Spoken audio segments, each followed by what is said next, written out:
Baiklah, assalamualaikum, kembali lagi bersama saya Yoga Santosa. Kali ini saya akan berbagi tutorial cara menampilkan persentase baterai di HP Poco X3 NFC ya.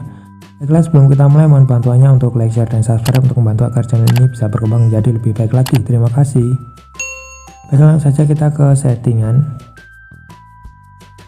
Kemudian di sini about phone ya, di versi MIUI 12.0.6 ya. Versi Androidnya 10 ya. Kemudian kita kembali ke tutorialnya dan menampilkan persentase baterainya ya. Kita pilih menu yang display ya, di display ya. Kemudian kita pilih control center dan notifikasi. Kemudian scroll paling bawah, di sini ada baterai indikator. Kalian bisa memilih yang 100% ini. Kemudian pilih yang ada 3 pilihan ya.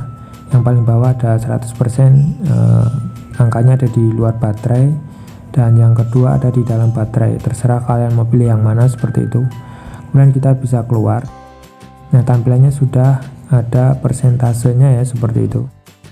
Baiklah, itulah tadi tutorial cara menampilkan persentase baterai di HP Poco X3 NFC. Jangan lupa tekan like dan share jika bermanfaat, dan terima kasih. Wassalamualaikum warahmatullahi wabarakatuh.